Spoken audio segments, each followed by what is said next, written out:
হরে কৃষ্ণ ভক্তরা মাতাজিরা আবার চলে এলো কি যে ভগবান শ্রীকৃষ্ণের জন্মাষ্টমী যাওয়ার পর এই ভাদ্র মাসের শুক্লাপক্ষিয়া অষ্টমী তিথিতে আমাদের শ্রীমতী রাধারানীর এই রাধা অষ্টমী। তাই শাস্ত্রে এই অষ্টমী তিথিকে খুব গুরুত্বপূর্ণ এবং বলছে মানুষের অনেক উপকার থাকে এবং এই রাধা অষ্টমী প্রত্যেকটা মানুষ খুব সহজভাবে পালন করতে পারবে। আমরা দেখেছি যে ভগবান শ্রীকৃষ্ণের জন্মাষ্টমী সারাদিন সারা নির্জলা সজলা সফলা থাকতে হতো, রাত্রি 12টার পরে আমরা সেই প্রসাদ গ্রহণ করতে পেরেছি। কিন্তু এই রাধাষ্টমী ব্রত খুব সহজভাবে আপনি পালন করতে পারবেন এবং রাধারানীর যদি আপনি একবার কৃপা সংগ্রহ করতে পারেন তাহলে আপনি জগৎ সংসারে ভালো থাকতে পারবেন। তাই আজকের ভিডিওটা খুব গুরুত্বপূর্ণ। আজকে শুরু থেকে শেষ পর্যন্ত আপনি এই ভিডিওর কথাগুলো শ্রবণ করেন, তাহলে আপনি পৃথিবীর যেখানেই থাকুন, ভারত, বাংলাদেশ, চীন, জাপান, নেপাল, ভুটান, যেখানেই থাকুন, একদম পৃথিবীর এক কোণে থাকলো সেখান থেকে বসে আপনি সনাতন ধর্মের যদি হয়ে থাকেন অবশ্যই আপনাকে এই রাধাষ্টমী ব্রত 2025-এ পালন করা উচিত। তো সেই ব্রতটা আপনি কবে করবেন? 30 আগস্ট না 31 আগস্ট?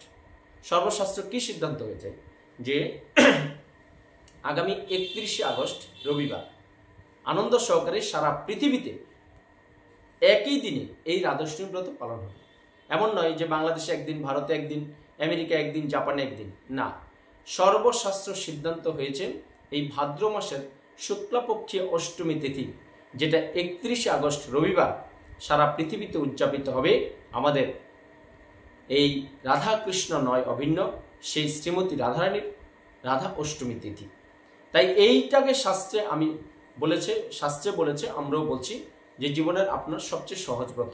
কারণ কি, এখনো যারা একাদশী ব্রত করছেন না, জন্মাষ্টমীর ব্রত করছেন না, নৃসিংহ ব্রত করছেন না, বা ভগবানের জন্য কোনো কিছুই করছেন না, ভগবানের পূজা অর্চনা করছেন না, সেবা আদি করছেন না, তার শরণাগত হননি, তার শরণাপন্ন হননি, কলিযুগের যুগধর্ম হরিনাম সংকীর্তন কিছুই করছেন না, তাদেরকেও বলছি আপনারা আনন্দ সহকারে ভাই, বন্ধু, আত্মীয় স্বজন, পরিবারের সবাই মিলে আগামী 31 আগস্ট এই রাধাষ্টমী ব্রত পালন করেন।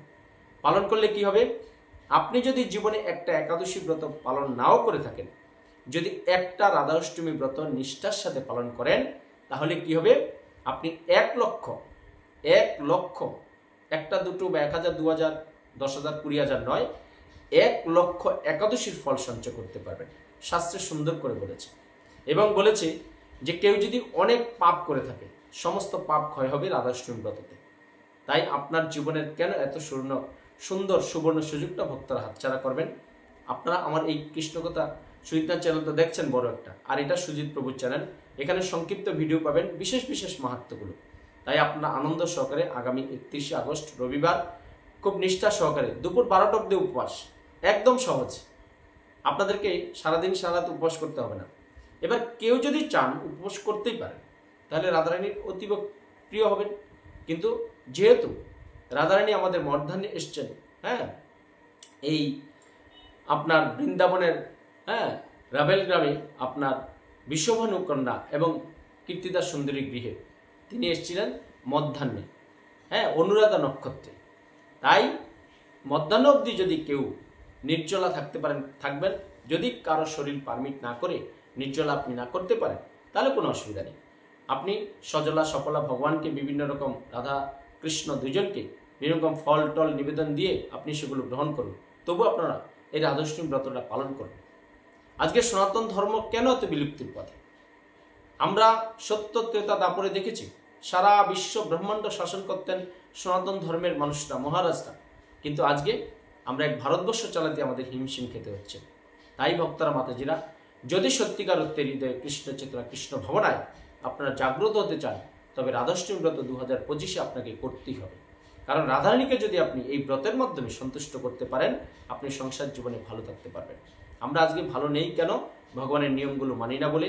শ্রীমতী রাধারানী কত দয়ালু, তিনি ভগবান শ্রীকৃষ্ণের আহ্লাদিনী শক্তি, যে শক্তি আনন্দ দান করেন, এবং ভগবান শ্রীকৃষ্ণ হচ্ছেন শক্তিমান, আর এই রাধারানী হচ্ছেন পূর্ণ শক্তি।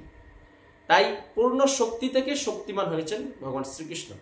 তাই সেই পূর্ণ শক্তি যে সঞ্চারী আমাদের বিশ্ব জননী শ্রীমতী রাধারানীর যদি আমরা এই রাধাষ্টমী ব্রতটা নিষ্ঠার সাথে করি, তাহলে কি হবে, আমরা শ্রীমতী রাধারানীর কৃপা সংগ্রহ করে এই সংসার জীবনে ভালো থাকতে পারবো। যারা আমিষ খাবার এখনো ছাড়তে পারছেন না, মাছ, মাংস, ডিম, তারাও রাধাষ্টমী ব্রত করতে পারবেন। একাদশীর মতোই করবেন। আগের দিন রাধাষ্টমী ব্রতের দিন, রাধাষ্টমী ব্রতের পরের দিন নিরামিষ বা কৃষ্ণ প্রসাদ গ্রহণ করবেন। আর সবচেয়ে সহজ, দুপুর 12টা অবধি আপনি উপবাস করবেন। তারপরেই রাধারানীকে বিভিন্ন ভোগ, অন্ন, ব্যঞ্জন রন্ধন করে ভগবান শ্রীকৃষ্ণকে ভোগ নিবেদন করে সেই অন্নই আপনারা গ্রহণ করতে পারবেন। কিন্তু আমরা একাদশী ব্রতগুলোতে কি দেখেছি, যে সারাদিন সারারাত কোনো পঞ্চশস্য জাতীয় কিছু খাওয়া যায় না। দেখেন রাধারানী কতটা কৃপালু, আপনি দুপুর 12টা অবধি উপবাস করার পরেই আপনি পারণা করতে পারছেন। হ্যাঁ, যদি অন্ন ব্যঞ্জন দিয়ে পারণা না করতে পারেন, দই, চিরা, খই এসব দিয়ে পারণা করবেন, তবুও ভগবান শ্রীকৃষ্ণের কৃপা সঞ্চয় করুন, রাধাষ্টমী ব্রত পালন করুন। আগামী 31শে আগস্ট আপনার রবিবার আনন্দ সহকারে ভাই বন্ধু সবাই মিলে পালন করুন। আপনার জীবনের সমস্ত পাপ ক্ষয় হবে। 1 লক্ষ একাদশীর ফল আপনি সঞ্চয় করতে পারবেন।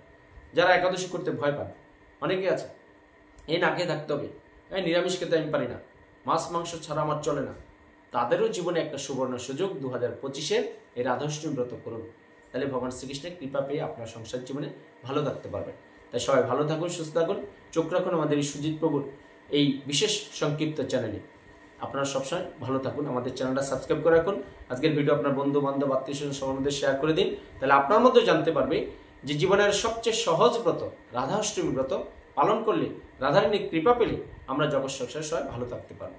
তাই সবাই ভালো থাকুন, সুস্থ থাকুন। হরে কৃষ্ণ।